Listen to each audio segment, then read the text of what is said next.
माई की वंदना आपने शुरू किया और ये इस मंच से पवनवा फरमाइश कर था।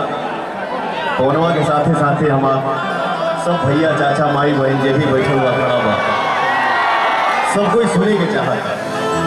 वो मेरा फेवरेट सॉन्ग, हमारा फेवरेट गाना कौन गाना? बाड़ी सिर पर सवार पवनवा हाथ में त्रिशूल करवा सोनवा के हार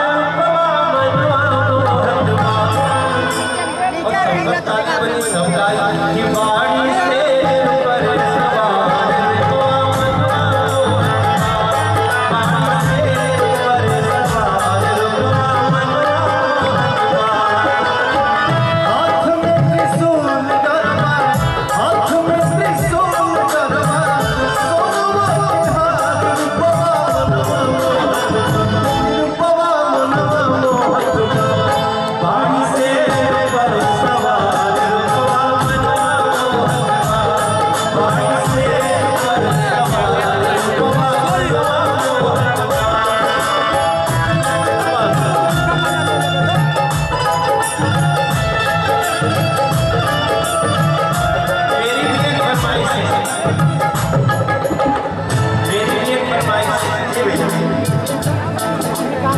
मेरी फरमाइश तुम्हारी फरमाइश हमने पूरी कर प्रेम से बोलिए शारदा मैया की जय। मुझे एक वो गाना सुना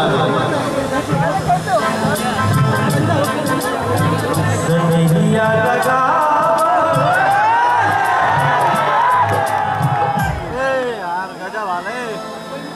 आप लोग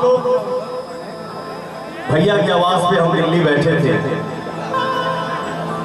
हेलो हेलो, अरे ये नहीं तो रूम में भैया बाजा लेके बैठे, बोले भैया कि बहुत थोड़ा बैठते हैं, बहुत दिन हो गया।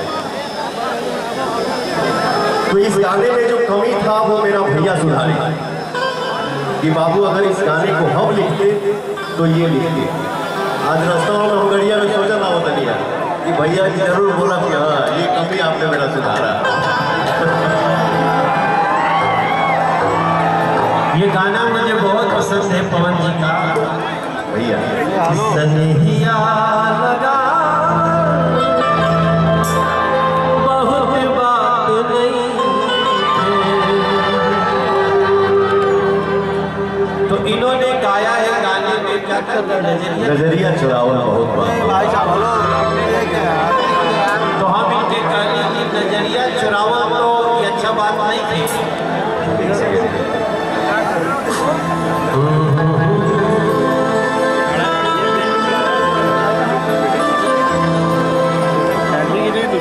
सनहिया लगा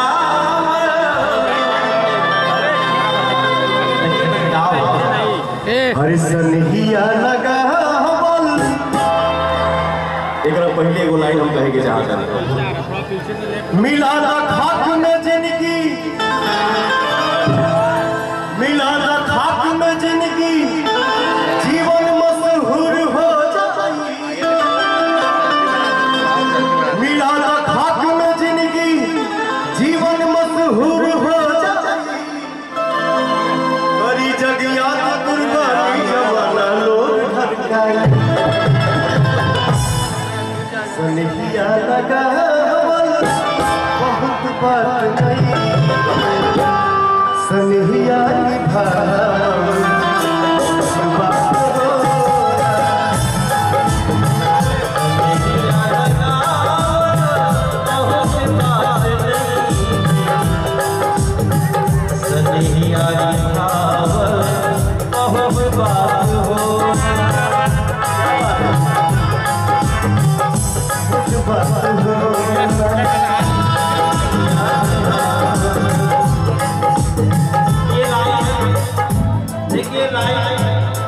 संजय राय जी के ऊपर से तो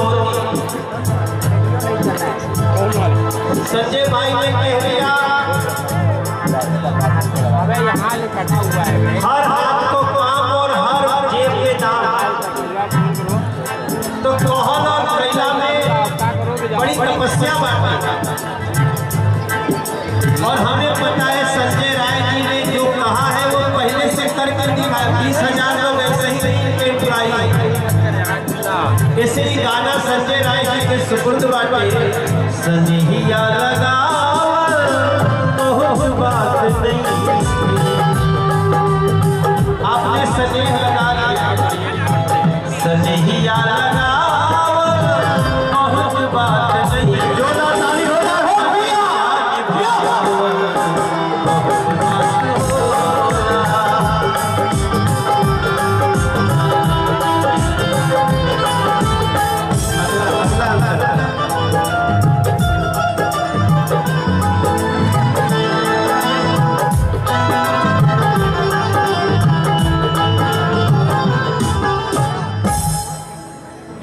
जौनपुर में हमारा शूटिंग पूरा भइला फिल्म के, जो फिल्म के नाम है मेरा भारत महान। जौनपुर से यहाँ आवे में हम कलाकारी करी ला जाता। बड़ा अच्छा नाम है मेरा भारत महान, और गाजीपुर में खड़ा है एक नया हिंदुस्तान।